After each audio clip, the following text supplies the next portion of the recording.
हरे कृष्णा। सो आप सभी लोगों का बहुत ही हार्दिक स्वागत आज की इस भागवतम रसमालयम कथा के अंदर। और हर चीज रसमालय है, हर चीज आनंद है। आप चाहे कुछ भी ले लीजिए, कृष्णा कॉन्शियसनेस में हर आनंद है। बस डिपेंड करता है कि हम उस आनंद का रसास्वादन करें। और कृष्ण रसराज हैं।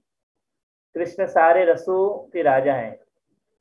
इसलिए जो भक्त भगवान कृष्ण की लीलाओं में लगे रहते हैं, जो रियली भगवान कृष्ण के भक्त की इच्छा रखते हैं, वो लोग भगवान कृष्ण से रिलेटेड हर चीज। जैसे मैं अभी कुछ दिनों पहले ही एक श्लोक पढ़ रहा था भागवतम का, जिसमें बता रहे थे कि भगवान श्री कृष्ण ने कैसे कालिया का दमन किया। बहुत सुंदर श्लोक था। श्लोक ये था कि श्लोक इस प्रकार था कि सवे व्रज हाँ, सवे व्रजे व्रज पशु सवे व्रजे व्रज पशून् विशतो यतीतान् पालां स्वजीवयद् कृपया पालां स्वजीवया तच्छुद्धदये अतिविश्ववीर्य विलोल जीवम् उच्चिष्टां उच्चाटयिष्य उर्गम विहरन् हृदिन्यां। बहुत सुंदर श्लोक है। बता रहे थे कि भगवान कृष्ण का दमन किया। बता रहे थे कि सवे व्रजे व्रज सवे, एक बार की बात है। वे व्रज प्रसून, व्रज प्रसून मतलब व्रज मतलब वृंदावन की पशु, के पशु जो थे। सवे व्रजे व्रज प्रसून विशतोय पीता विशतोय पीतान। किन्होंने पी लिया था? व्रज पशु लोगों ने। और किसने पी लिया था? पालाम स्वजीवयत। पालाम मतलब उनको जो पालन करने वाले हैं, मतलब गायों का पालन कौन करते हैं? ग्वाल बाल करते हैं। और बछड़ों का पालन कौन करते हैं? जो कृष्ण के सखा है वो बछड़ों का पालन करते हैं। तो बोल रहे हैं कि पालाम कृपया अनुग्रह कृपया अनुग्रह दृष्टि कृपया। पालांश तो अजीवियत, जीवियत मतलब जीना, और अजीवियत मतलब जो जी नहीं रहते, मतलब वो मर चुके थे। क्यों? विष तो यह पीतान, विष पीने के कारण। तो बोल रहे हैं कि पाला। फिर अगली लाइन में बताते हैं कृपया अनुग्रह कृपया दृष्टि ही। तो भगवान ने को अनुग्रह आ गया। यही बात है कि भगवान हमेशा जब भी अपने भक्तों का परम दुख को देखते हैं ना, तो भगवान को अनुग्रह आ जाता है। क्यों आ जाता है? वो तभी आता है क्योंकि जब भगवान ये चीज देखते हैं कि ये भक्त को जब दुख आया है फिर भी ये मेरी भक्ति नहीं छोड़ रहा है। ये बहुत महत्वपूर्ण बात है। Krishna is interested in that how you are, how much you are interested in him. भगवान कृष्ण इस बात में रुचि रखते हैं कि आप कृष्ण में कितना रुचि रखते हैं। तो जितना आप कृष्ण में रुचि रखेंगे, जितना हम लोग कृष्ण में रुचि रखेंगे, उतना कृष्ण हमारे में रुचि रखेंगे। भाई साधारण सी बात है ना। अगर भौतिक संसार में भी अगर हम लोग देखें, हम किस में रुचि रखेंगे? हम किस व्यक्ति को अपना प्रेम देंगे? जो हमसे प्रेम करेगा। बस कृष्ण के साथ में भी तो वही है। कृष्णा भी इज आल्सो एक क्या कहते हैं ना, इमोशंस है। कृष्ण की में फीलिंग होती है। तो कृष्ण भी उससे प्रेम करते हैं। वैसे कृष्ण सबसे प्रेम करते हैं, लेकिन कृष्ण फिर भी उनसे थोड़े ज्यादा प्रेम करते हैं, जो कृष्ण से ज्यादा प्रेम करते हैं। तो क्यों अनुग्रह आ गया भगवान को? अनुग्रह इसलिए आ गया क्योंकि वो सब जो ग्वाल भगवान कृष्ण पे निर्भर थे, इसलिए अनुग्रह आ गया। अनुग्रह आ गया तो क्या कर दिया? अनुग्रह दृष्टि वृष्टया। दृष्टि मतलब देख करके, वृष्टया। अनुग्रह कैसे किया? कोई पूछेगा अनुग्रह कैसे किया? बोले दृष्टि वृष्टया। अपनी दृष्टि से अनुग्रह की कृपा कर दी। मतलब कि भगवान ने अपनी आंखों की दृष्टि से अपने ग्लास डाल करके उनको जीवित कर दिया। इस प्रकार उन्होंने क्या कर दिया? उन पे कृपा कर दिया। अच्छा, उन पे तो कृपा किया ही, लेकिन कालिया पे भी भगवान ने कृपा कर दिया। इसलिए अगली लाइन में बता रहे हैं तत्शुद्ध दय अति विश्ववीर विलोल जीवम। तत्शुद्ध दय मतलब बोल रहे हैं कि उसके बाद शुद्ध दय, शुद्ध करने के लिए। किसको शुद्ध करने के लिए? बोले यमुना नदी को शुद्ध करने के लिए। बोले बहुत अच्छी बात है। यमुना नदी को तो भगवान वैसे भी शुद्ध कर सकते थे, लेकिन एक तरफ से बोले कालिया को शुद्ध करने के लिए, क्योंकि कालिया ने विष को धारण कर रखा था अपने गले के अंदर। और इस ये विष क्या है? ये विष है हमारे अंदर भी। ये विष है हमारे में एनवी, ईर्ष्या करना। किससे ईर्ष्या करना?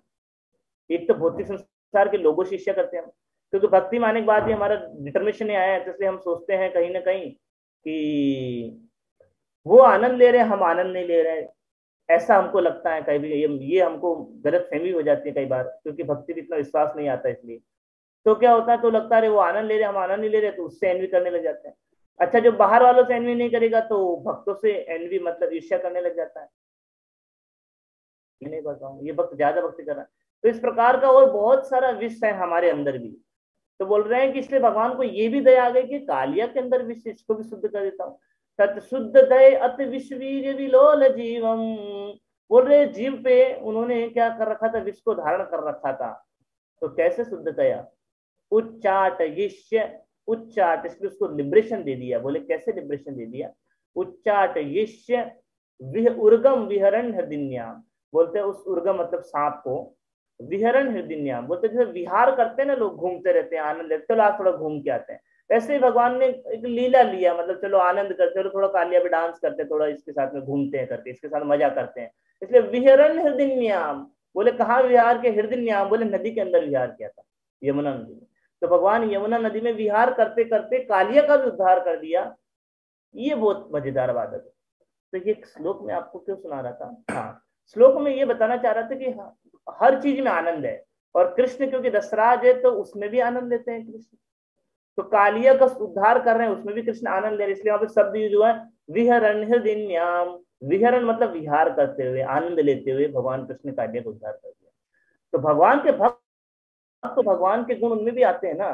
तो वो भी भगवान के भक्त भी क्या करते हैं, हर परिस्थिति में हर चीज में आनंद लेते हैं।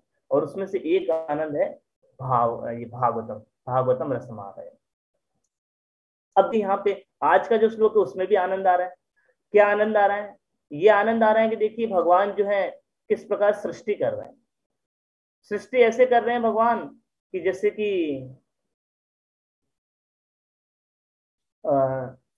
सृष्टि ऐसे कर रहे हैं भगवान की जैसे कि मान लो कि उनका कोई लेना देना ही नहीं है, लेकिन अपनी दृष्टि डाल करके।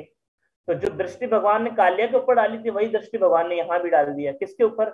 मेटेरियल नेचर के ऊपर, या प्रधान, जो आपने सुना होगा, कितनी पिछली क्लासों में कई बार सुना भी होगा आपने, प्रधान जो कि अनमेनिफेस्टेड।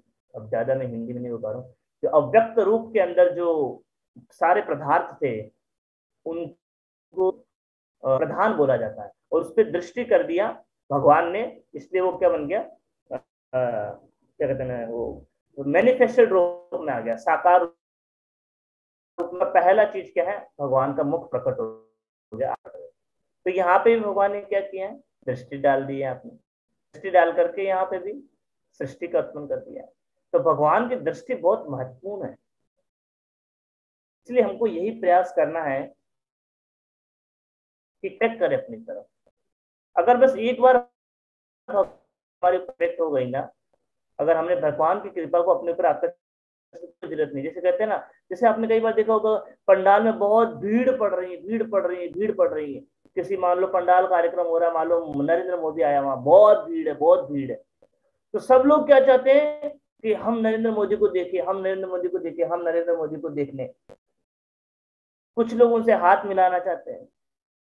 लेकिन अगर बताओ कि नरेंद्र मोदी मान लो इतनी भीड़ में से केवल वो जो पीछे जो खड़ा है रेड टी शर्ट के अंदर, रामलाल, वो रामलाल, हाँ तुम, हाँ उसको मैं जानता हूँ, बस अब जितना बोल दिया, अगर प्रधानमंत्री टाइट हो जाएगी अपने आप। समझे नहीं समझे? क्यों? क्योंकि वो प्रधानमंत्री से कनेक्शन बन गया उसका। क्योंकि अपनी दृष्टि, इतने सारे हजारों लोग वो अपनी दृष्टि प्रधानमंत्री के ऊपर डाल रहे थे, तो उतना ज्यादा फायदा नहीं हो पा रहा था। लेकिन जब प्रधानमंत्री ने अपनी दृष्टि डाल दी उसके ऊपर, तो उसका कहना चेंज हो गया उसका पूरा। अब वो पूरी इलाकों के भीड़ में अलग छट के आ गया, तुरंत उसको साइड में लेके जा करके साइड में लेके जाया गया। समझे नहीं समझे? हम लोग बात समझ पा रहे हैं? उसी प्रकार हम इन आंखों से तो क्या, क्योंकि चक्षु भौतिक है हमारे, इनसे हमको भगवान में भेद दिखता है। हा? जो भगवान का दर्शन करेंगे तो बोलेंगे ये कमी है, वो कमी है। लेकिन अगर भगवान ने दृष्टि डाल दी हमारे ऊपर, तो हमारी पूरी जीवन चेंज हो जाएगा। जैसे उस भीड़ में उस पूरे व्यक्ति का पूरा चेंज हो गया, पूरा व्यक्ति भीड़ में सबसे छट के अलग निकल के आ गया। वैसे ही हम अपने जीवन पूरा परिवर्तन हो जाएगा, अगर भगवान की दृष्टि को हमने अट्रैक्ट कर दिया, तो भगवान की कृपा को अट्रैक्ट कर दिया। तो प्रश्न आता है कि प्रभु जी ये कैसे अट्रैक्ट करेंगे, भगवान की दृष्टि को कैसे अट्रैक्ट करेंगे? तो प्रभुपाद जी के गुरु थे श्रील भक्त सिद्धांत सरस्वती ठाकुर। वो क्या कहते थे? वो ये कहते थे, don't try to see God by your, या don't try to see Krishna by your own eyes, but try to do something so that Krishna will come and want to see you. कह रहे थे कि भगवान को देखने का प्रयास मत करो। क्यों? बोले अगर आप प्रयास करोगे तो भी देख नहीं पाओगे। सत्य बात है ना। प्रयास भी करेंगे तो हम क्या देख पाएंगे? भगवान का भौतिक शरीर को कितना देखेंगे? देख के भी बोर हो जाएंगे। इसलिए 15 मिनट, 15 मिनट तो बहुत ज्यादा बोल दिया, 5 मिनट भी हम भगवान के विग्रह के सामने नहीं खड़े होते हैं और बस हमारे भौतिक चेतना चालू हो जाती है। कहाँ जाना है, कहाँ से आना है, कहाँ मैं चला गया, अभी कहाँ जाऊंगा ये करना है मुझे, घर में ये करना है, वो करना है। बिल्कुल, कहाँ हमारा मन लगा के दर्शन करने में। 5 मिनट भी मैंने 2-3 मिनट के अंदर हमारा हमारा हो जाता है बस। फिर चलो अपने काम में, फिर हमारा मन वापस हमको ले जाता है, चलो भैया अपने भौतिक काम में चलो। तो अगर हम प्रयास भी करेंगे तो वास्तव में नहीं देख पाएंगे भगवान को, नहीं न समझ पाएंगे भगवान को। लेकिन अगर भगवान की कृपा को हमने अट्रैक्ट करने का प्रयास किया, वो कृपा हमारे लिए ज्यादा बेनिफिशियल है। तो मैं आपको बता रहा था कि भक्ति सिद्धांत ठाकुर क्या बोल रहे हैं कि don't try to see Krishna by your eyes, अपनी आंखों से भगवान को देखने का प्रयास मत कीजिए। क्यों? कोई बोलेगा क्यों? तो मैंने बताया क्योंकि हम देख नहीं पाएंगे, क्योंकि हमारा भौतिक चक्षु है। तो कोई बोलेगा क्या करें फिर? तो अगली लाइन बोलते हैं बहुत सुंदर, try to do something for Krishna that Krishna will come and see you. कुछ ऐसा करने का प्रयास कीजिए, कुछ ऐसी सेवा कीजिए कि कृष्ण आकर के आपको देखना चाहे कि कहाँ है मेरा वो भक्त, कहाँ है मेरा वो भक्त, मैं उसको देखना है, मुझे कहाँ है। जैसे चैतन्य महाप्रभु, उनके एक भक्त थे। अभी जैसे कल गदाधर पंडित का तिरुभाव दिवस था, आपने चक्र के मुख से आपने श्रवण किया होगा कि किस प्रकार एक ही पास टाइम थी, एक लीला थी, क्या कहते हैं ना, जो उनका क्या नाम था, उनका नाम था जो अभी कल बताया होगा ना आपको, कहा कथा जिसमें ये जो पान वान खाता रहता था, थूकता रहता था, बहुत सारा उसका राजसी ठाट बाट में रहता था, लेकिन था भगवान का महान भक्त। उनका पुंडरिक विद्यानिधि, या ये देखो भगवान रिमेम्बरेंस देते हैं हमको, पुंडरिक विद्यानिधि। जब पुंडरिक विद्यानिधि आ गए थे, कहाँ पे आ गए थे? नवदीप के पास में। तो चैतन्य महाप्रभु को पता चल गया था कि पुंडरिक विद्यानिधि आ गए हैं। तो चैतन्य महाप्रभु ने अपने भक्त गदाधर पंडित को बोला, जाओ पुंडरिक विद्यानिधि से मिल के आओ। और उनके साथ में मुकुंद गए थे। मुकुंद जो है चैतन्य महाप्रभु के पार्षद रहते, चैतन्य महाप्रभु बोलते जाओ उनको मिला के लेके आओ।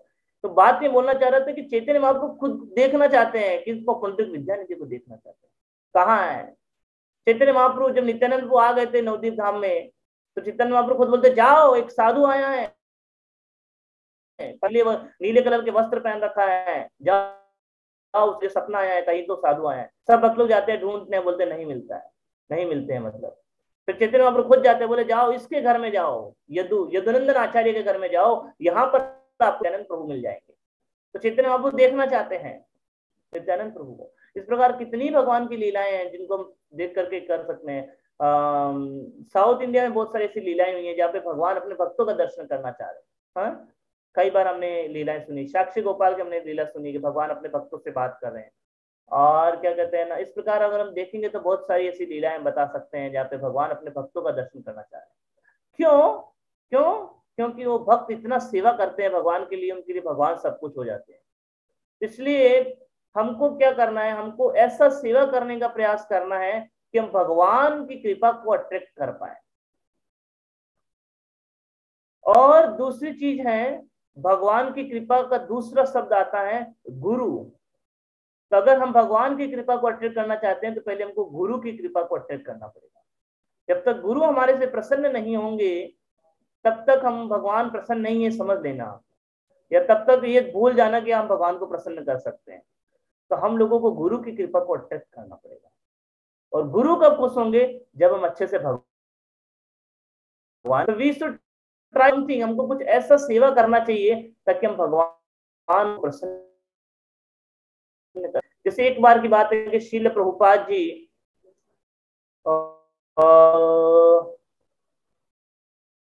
गए थे seal project Toronto, Montreal temple, New York temple, तो पता नहीं कोई एक टेम्पल था, मुझे एग्जैक्टली याद नहीं।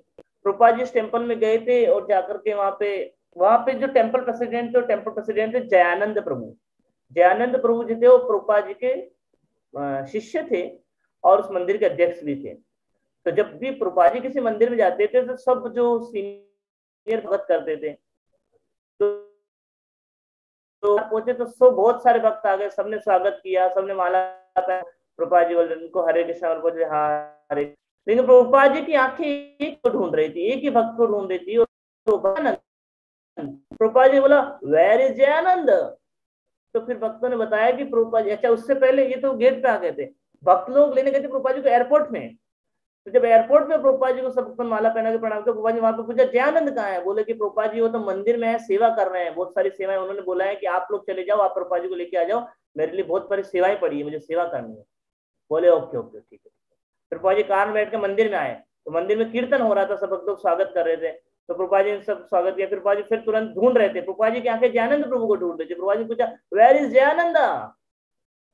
तो भक्तों ने बताया Prabhupada is in service, he is doing some service, very busy in service for the lord. प्रभु भगवान की सेवा बिजी है। प्रभु जयानंद प्रभु। ठीक है। फिर प्रभुपाद जी अंदर गए, थोड़ा रेडी हो गए, मतलब फ्रेश हो गए, भगवान के दर्शन किए। फिर प्रभुपाद जी जनरली क्या, जहाँ कहीं भी जाते थे तो हमेशा क्या करते थे, लेक्चर देते थे। मतलब जब भी प्रभुपाद जी किसी नए मंदिर पहुंचते थे, अराइवल लेक्चर होता है, मतलब आते ही कुछ 15-20 मिनट के लिए बात करते थे, कुछ बताते थे। तो प्रभुपाद जी ने अराइवल लेक्चर चालू किया। तो लेक्चर स्टार्ट हो गया, प्रभुपाद जी बोले वेयर इज जयानंद, जयानंद प्रभु कहाँ है। बोले Prabhupada ji he is in service, tell him that Prabhupada is calling him. बोले ठीक है। वो गए, प्रभुपाद जी बोले कि जयानंद प्रभु, प्रभुपाद जी आपको बुला रहे हैं, बोल रहे हैं कि जयानंद प्रभु को बुलाओ। तो जयानंद बोलते हैं प्रभुपाद को बोल दो मैं बहुत बिजी हूँ अभी सर्विस में, मैं नहीं आ सकता अभी। प्रभु can I say something? Jayanand Prabhu used to do make all the Rath for the Rath Yatra. Yes, yes, yes. So he used to sleep under the Rath and he could never meet Prabhupada. So Prabhupada would go to him and meet him. मैंने एक lecture में सुना।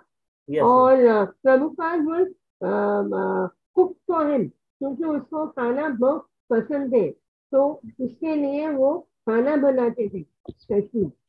जयानंद प्रभु रथ बनाते थे, रथ। सो प्रभुपाद जी ने, तो उन्होंने बोला, तो वो प्रभुपाद जी आके बोले कि प्रभु जी, प्रभुपाद जी बोले प्रभुपाद जी जयानंद को बोले कि वो बिजी है सेवा में, वो आ रहे कुछ देर में। तो प्रभुपाद जी बहुत खुश हो गए और फिर प्रभुपाद जी ने लेक्चर चालू कर दिया। फिर बाद में जयानंद को आए, प्रभुपाद जी जयानंद को से मिले। तो फिर प्रभुपाद जी, हाँ लेक्चर स्टार्ट नहीं, फिर जयानंद को आए, फिर प्रभुपाद जी लेक्चर स्टार्ट किए। तो बात ये बताना चाह रहा था मैं कि Prabhupada was, although there are many devotees, भक्तों की कमी नहीं थी, भक्त तो बैठे थे ना वहां पे। फिर प्रभुपाद जी को क्या पड़ी थी कि जयानंद प्रभु को बार बार बुला रहे थे भाई, बिकॉज प्रभुपाद जी जयानंद प्रभु की सेवा से बहुत खुश थे। जयानंद प्रभु मिशन में लगे हुए थे कि मिशन को कैसे आगे बढ़ाना है। जयानंद प्रभु टेम्पल की सर्विस में लगे थे कि टेम्पल सर्विस में भगवान की सेवा में, भोग लगाने में, पूजा अर्चना करने में कहीं कुछ कमी ना हो जाए, विजिटर्स आ रहे हैं, इतनी सारी सेवाएं। So Prabhupada liked that thing very much, and that's why Prabhupada attracted his service attitude attracted Srila Prabhupada mercy. उनका जो सेवा भाव था, उस सेवा भाव ने प्रभुपाद की कृपा को अट्रैक्ट कर लिया, इसलिए प्रभु जी बार बार उनको देखना चाह रहे थे, कहा जयानंद प्रभु है। इस प्रकार बहुत सारे एग्जाम्पल्स हम लोग देख सकते हैं। तो वहां पे एग्जाम्पल ये बताना चाह रहे इसलिए कि जो भक्ति सिद्धार्थ ठाकुर ने बोला कि do some service that Krishna will see you, और यहाँ पे भी बोलो कि do some service that guru will come and see you, जैसे कि अभी बता रहे थे। तो प्रभुपाद जी खुद जाकर के मिलते थे उनसे। सो ये सेवा भाव है। इसलिए हमको वास्तव में अगर कोई कहता है भक्ति में शॉर्टकट, तो शॉर्टकट यही है कि गुरु की कृपा को अटैक कीजिए। हम अपने कर पाएंगे ना, हम ज्यादा भक्ति कर पाएंगे, कलयुग में टाइम भी बहुत कम है, हमारा मति भी भ्रमित है, हाँ माइंड भी हमारा दिक्कत है। इसलिए ये हमारे क्या नाम है, भक्ति ठाकुर बहुत सारे भजन में यही बात बोली है। मैं कई बार एक भजन तो आपको कई बार बताता हूँ ना, एकाकी हमारा नहीं पाए भले। और आप अगर ये वाला जो भजन देखेंगे गोपीनाथ, इसमें भी बार बार भक्ति ठाकुर एक ही बात बोलते हैं कि भगवान आपकी कृपा की जरूरत है मुझे। क्यों? क्योंकि बोले मैं अपने दम पे नहीं कर पाऊंगा, मुझे नहीं पता कि मैं संसार में क्या करना है क्या नहीं करना है, कैसे इस संसार से बाहर निकलना है, कैसे भक्ति करना है, भजन करना है, कैसे मैं शुद्ध होऊंगा। बोले I don't have any idea इसके बारे में, मुझे कुछ भी आइडिया नहीं। इसलिए बोल रहे कि बस आप अगर कुछ करेंगे तो हो सकता है। इसलिए यही बात बोलते हैं। एक लाइन बहुत सुंदर थी, भक्तिनाथ ठाकुर बोलते हैं अपने भजन में, बोलते हैं गोपीनाथ আমারো ভরসা তুমি, গোপীনাথ আমারো ভরসা তুমি, তোমার চরণ লইনু শরণ, तुम्हारा चरण लइनो शरण, तुम्हारा किंकर में गोपीनाथ, तुम्हारा किंकर में। गोपीनाथ भजन में भक्तिनाथ ठाकुर यही बोल रहे हैं हमारो भरोसा तुम ही। बोले मेरा और कोई भरोसा नहीं है भगवान, मतलब मेरा आप ही भरोसा है। मेरी अपनी स्किल्स, अपना टैलेंट, अपनी भक्ति का दम, अपने पैसे पर, अपने घर बार, इन सब में कोई ताकत नहीं है। अपने बाल बच्चे और अपना करियर, इन सब में कोई दम नहीं है। बोले ये सब तो सब छूट जाएगा, कुछ भी नहीं आएगा। ये सब चीजें भगवान की कृपा को अट्रैक्ट करने वाली चीजें नहीं है। भगवान की कृपा को अट्रैक्ट करनी है तो हृदय में वो दैन्यता का भाव हमको लाना पड़ेगा। ये भक्तिनाथ ठाकुर बार जब अगले लाइन और सुंदर बताते हैं। इसलिए मैं ये बात ये बोलना चाह रहा हूँ कि हम अपने कर सकते हैं, हम अपनी साधना भक्ति के दम पर हैं। हम नहीं कर सकता हूँ, जब तक ये भाव नहीं आएगा तब तक सर्विस एटीट्यूड भी डेवलप नहीं होगा। क्योंकि हमको लगेगा सेवा जरूरत क्या है, कहाँ मुझे सेवा की जरूरत है, कहाँ गुरु की। इसलिए अगले में बोलते हैं गोपीनाथ के मन शोधिले मोरे, ना जाने भकाती माती, ना जानी भकाती कर्म जड़ती, पड़ेছি संसार गोरे, गोपीनाथ पड़ेছি संसार गोरे। तो भक्तिनाथ ठाकुर बोलते हैं केमो ने सूदी भी माने। बोले मुझे पता नहीं भगवान आप मुझे कैसे शुद्ध करोगे। जैसे हम कभी कालिया की कथा आपको शुरुआत में बता रहे थे, कैसे भगवान ने देखो शुद्ध कर दिया। बोले मुझे पता नहीं आप मुझे कैसे शुद्ध करोगे। ये बहुत अच्छा भाव है, बहुत हायर लेवल का भाव है कि मुझे अपने शुद्ध, मैं शुद्ध होऊंगा नहीं होऊंगा मुझे उससे कोई लेना नहीं, मैं भगवधाम जाऊंगा नहीं जाऊंगा मुझे उससे लेना नहीं है। मुझे इसमें लेना देना है कि मैं आप पे निर्भर होना चाहता हूँ, मैं आपका दास बनना चाहता हूँ, मैं आपकी सेवा में लगना चाहता हूँ। मैं ये चाहता हूँ, आप मुझे कुछ देंगे तो दे दीजिए, नहीं देंगे तो मत दीजिए। आप बोलोगे कि अब मुझे अपना वो उद्धार करने का नहीं पड़ा है, केमो ने सो दी, मुझे पता नहीं मेरा कैसे उद्धार होगा, वो आपके ऊपर है, ये आपकी जिम्मेदारी। ये बहुत अच्छा उदाहरण आता है। जैसे एक बच्चा जो 15 साल का है, एक बच्चा जो 5 महीने का है। 5 महीने के बच्चे को बिल्कुल चिंता नहीं रहती क्योंकि माँ उसका देखभाल करती है ना। और 15 साल के बच्चे को खुद अपने दम पे वो चिंता लेता है, क्योंकि वो सोचता है, क्योंकि अब उसका वो अपने आप पे डिपेंडेंट बन गया है, अपने आप में क्या कहते हैं ना, समर्थ बन गया है। तो जब हम लोग सोचेंगे कि मैं अपने आप में समर्थ हूं तो फिर माँ टेक केयर नहीं करेगी। लेकिन जब हम पूर्ण डिपेंडेंट हो जाएंगे भगवान पे, तो ये भाव बहुत जरूरी है देने तक का। और जब ये देने तक का भाव आएगा तब हमको लगेगा कि यार हमको भगवान की सेवा करने की बहुत ज्यादा जरूरत है। और दूसरा ऐसा भी समझ सकते हैं इसको, जब भगवान की सेवा में हम लोग लगे रहेंगे तो क्या कहते हैं ना, अपने आप हमारे भाव डेवलप। और यही भाव से हम प्रभुपाद की, गुरु की और भगवान की कृपा को अट्रैक्ट कर सकते हैं।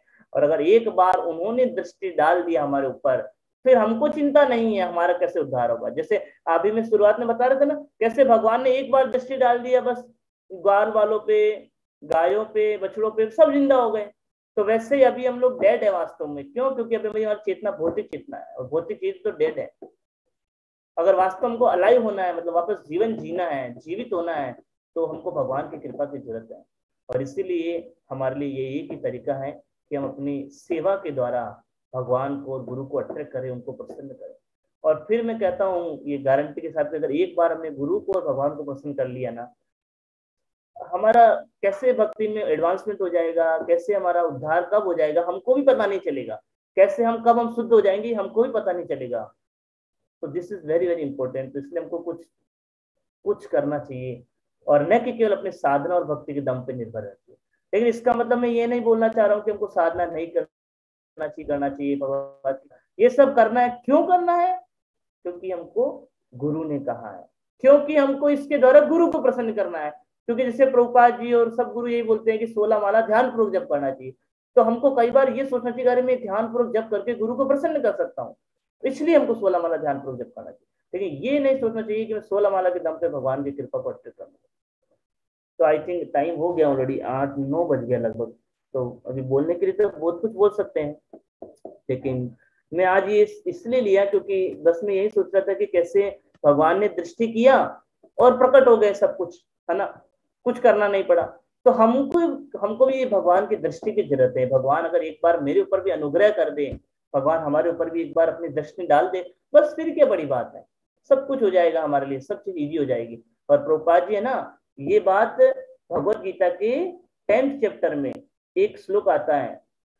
हाँ, भगवत गीता के 12वें अध्याय में 8 से 12 नंबर का श्लोक में परपट के लास्ट लाइन में प्रभुपाद जी बोलते हैं कि अगर आपने गुरु की कृपा को अट्टे कर लिया है तो आपके लिए भक्ति के नियमों का पालन करना भी आसान हो जाता है। हाँ, जिसे हम कहते हैं ना भी प्रभु जी 16 माला ध्यान जब कैसे करें, 4 नियम का पालन कैसे करें, भौतिक जीवन, भौतिक चेतना बनी रहती है उसको कैसे कृष्ण चेतना बनाए, है ना, कैसे बाहर जो सारी चीजें हैं उनको छोड़ें, ये सब आसान हो जाएगा भक्ति करना इजीली, अगर हमने बस एक बार गुरु को प्रसन्न कर दिया। तो हमारा प्रयास हमेशा यही लगा रहना चाहिए। तो आई थिंक अभी हमको रोकना चाहिए, यहाँ पे समय भी हो चुका है, इसलिए तो समरी कर देते हैं। जैसे सबसे पहले ये आज का जो श्लोक है, उसके पहले मैं बता रहा था, बात ऐसे शुरू हो गई थी कि हमने कहा कि सब कुछ रसमाल है, सब कुछ आनंद है ना, इसलिए भगवान के भक्त भी हर सिचुएशन में आनंद लेते हैं। फिर हमने बताया कि किस प्रकार जो है भगवान के भक्त डिफिकल्ट सिचुएशन में भी आनंद लेते हैं। और क्योंकि भगवान के भक्त आनंद क्यों लेते हैं, क्योंकि भगवान के जो भक्त आनंद क्यों लेते हैं, क्योंकि मास्टर स्वामी है जो भगवान, वो रस को राज है। भगवान कृष्ण का एक नाम है रसराज। क्यों रस के राज है? कि भगवान कृष्ण भी हर चीज में आनंद लेते हैं। फिर मैंने बताया कि भगवान कृष्ण हर चीज में आनंद लेते हैं, इसका एक उदाहरण मैंने बताया कि कैसे, क्या कहते हैं ना, मैं एक श्लोक पढ़ा था 2 दिन पहले, भगवान कृष्ण कालिया को मारने में कैसे आनंद ले रहे थे, मतलब आनंद लेते लेते कालिया को शुद्ध कर दिया। तो उसका श्लोक मैंने आपको बताया था किस प्रकार जो सब क्या कहते हैं ना, सब ग्वाल बाल और जो ग्वाले थे, ये सब लोग क्या हो गए थे, ग्वाल बाल और गाले सब लोग क्या है, विष पी करके शरीर छोड़ दिया था। भगवान ने अपनी अनुग्रह दृष्टि अपना अनुग्रह किया, कृपा किया, और आंखों के द्वारा उनको ग्लास देकर उनको जीवित कर दिया। और फिर भगवान ने शुद्ध कर दिया, एक तरह से तो यमुना नदी को शुद्ध किया, लेकिन दूसरे तरीके से कालिया को भी शुद्ध कर दिया। और कालिया के अंदर जो विष था, मैंने बताया ये विष क्या है, ये विष है हमारे अंदर। अभी हमको लगता है अरे यार कुछ संसार में आनंद रह गया है, तो जो भौतिकवादी लोग आनंद में लगे हैं संसार में, हमको इसमें कई बार एनवी हो जाती है, शत्रु का भाव आ जाता है, द्वेष का भाव आ जाता है। कई बार ऐसा होता है कि भक्त लोग भक्ति में आगे बढ़ रहे हैं और मैं नहीं बढ़ पा रहा हूँ, उसको देख के हमको एनवी आ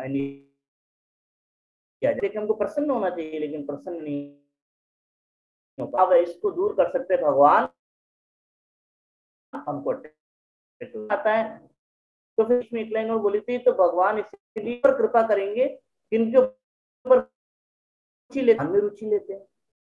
इसलिए जो भगवान में, अब भगवान अपने परम भक्तों में रुचि क्यों लेते हैं, ग्वाल बाल, क्योंकि ग्वाल बाल हर कंडीशन में भगवान पे निर्भर है। चाहे प्रॉब्लम आए जीवन में, प्रॉब्लम नहीं आए, तो हमको ये भाव कम से कम इतना लाना चाहिए कि हे भगवान कृष्ण, मेरे जीवन में आप सुख दुख देना है, जो आपका जप नहीं छोड़ने वाले होंगे।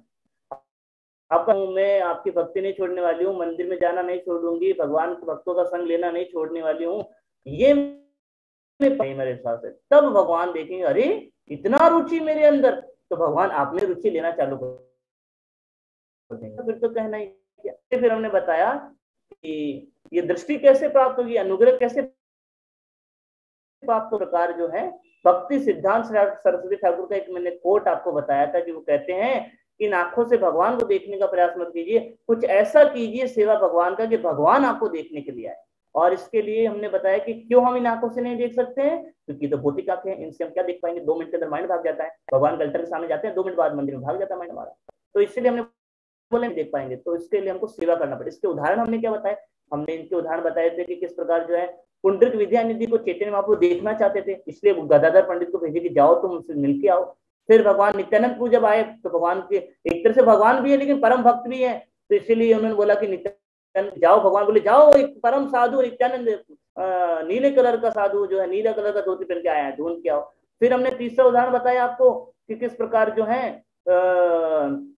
साक्षी गोपाल का उदाहरण बताया कि भगवान अपने भक्त से बात कर रहे हैं, और इस प्रकार मतलब बहुत सारे उदाहरण आप देख सकते हो, है ना। रमनाचार्य के एक शिष्य थे, उनके भी भगवान उनसे बात करते थे, बताने के लिए बहुत कुछ है। फिर हमने आपको बताया प्रभुपाद जी का उदाहरण कि हाँ, फिर हमने बताया कि कैसे मतलब भगवान की कृपा को अनुग्रह करने मतलब गुरु की कृपा को अट्रैक्ट करना पहले, और गुरु की कृपा कैसे अट्रैक्ट होगी, गुरु के लिए कुछ ऐसा सेवा कर देना। फिर हमने आपको जयानंद प्रभु का उदाहरण देके बताया कि कैसे रूपा जी बार बार रूपा जी की आंखें हर जगह एक ही भक्त को ढूंढ, वो तो हजारों भक्त तो सामने खड़े हैं, फिर क्या दिक्कत है, नहीं, लेकिन रूपा जी उस भक्त को ढूंढना चाह रहे थे जो भक्त भगवान की परम सेवा में लगा है, जो मिशन को आगे बढ़ाने में लगा है, जो प्रभुपाद जी की जो इच्छा थी उस इच्छा को पूरा करने में लगा है। इसलिए भगवान प्रभुपाद जी ने उस भक्त को बुलाया, भक्त तो बहुत थे लेकिन प्रभुपाद जी ने ज्ञानंद को बुलाया, और इस प्रकार में हमने आपको ये बताया उदाहरण। तो फाइनली फिर हमने बताया कि ये भाव भी कब आएगा, जब हमें थोड़ा धन्यता का भाव होना जरूरी है। हमको अभी क्यों भाव नहीं आता है, ये सर्विस भाव क्यों नहीं आता है, कुछ ऐसा सेवा करने, हमको लगता है हम अपने दम पे अपना उद्धार कर लेंगे, हमको किसी का जरूरत नहीं है। तो फिर हमने भजन में बताया भक्तिनाथ ठाकुर कैसे बोलते हैं कि मुझे पता नहीं भगवान केमेनो सोधी वो मोरे, आप मुझे कैसे शुद्ध करेंगे मुझे पता नहीं है, इसलिए अब मैं तो कुछ न, मुझे इसमें बताते हैं कर्म जड़ है, मेरी मति बहुत जड़ है, मुझे भक्ति का ज्ञान नहीं है, मुझे ये बताएं कि मुझे मेरा अमरो भरोसा तुम्ही, मेरा तो एक ही भरोसा है, आप आएंगे तो करेंगे। तो ये दोनों भाव साइमल्टेनियसली, एक तरफ भगवान की सेवा में भी लगा हुआ है लेकिन अंदर से भाव क्या है, मेरे में कोई क्षमता नहीं है, मुझे पता नहीं कैसे करना है, आप मेरे भरोसा हो। कुछ लोग होते हैं जो कहते हैं बस भगवान करेंगे जैसा करेंगे, भगवान जो चाहेंगे जो करेंगे, लेकिन सेवा कुछ नहीं करते, ये लोग निठल्ले लोग होते हैं, आलसी लोग। और कुछ लोग होते हैं बहुत ज्यादा सेवा में लगे पड़े रहते हैं, सेवा इन द सेंस बहुत ज्यादा काम में लगे रहते हैं, सोचते हैं हम अपने दम पे ही भगवान को अचीव कर लेंगे। ये वो लोग हैं जो कि क्या कहते हैं फुल अभी भक्त बन गए लेकिन भौतिक मेटेरिस्टिक बनी हुई है, भौतिक चेतना को साथ में लेके आए, अभी तक भक्त बन गया है लेकिन भौतिक चेतना में सोच रहा है, जैसे संसार में कोई चीज आदमी अपने दम पे अचीव करने का प्रयास करता है, वही भाव अभी लेकर के यहाँ पे बैठा है ये। तो ये भक्त लोग तो बोल सकते हैं, आप समझ गए होंगे मेरी बात को। तो दोनों चीजें बहुत समझने की जरूरत है, दोनों का मेल करना पड़ेगा हमको, तब जाकर के हम गुरु और भगवान की कृपा, और अगर एक बार उनकी दृष्टि हो गई, फिर हमने बताया कैसे प्रभा जी अपने भगवद गीता के परपट में भी लिखते हैं कि अगर गुरु की कृपा मिल गई आपको, फिर आपके लिए कब 4 नियम पालन करना आसान हो जाएगा, कब हमारे लिए क्या कहते हैं ना 16 माला का जब ध्यान पूर्वक होने लग जाएगा, कब हम भक्ति में एडवांसमेंट करेंगे, और कब देखते देखते भगवत धाम भी चले जाएंगे, हमको पता भी नहीं चलेगा। तो आज हम यही डिस्टर्ब करना चाहेंगे, ऑलरेडी मैंने आप लोगों का बहुत ज्यादा टाइम लिया, थैंक यू वेरी मच। और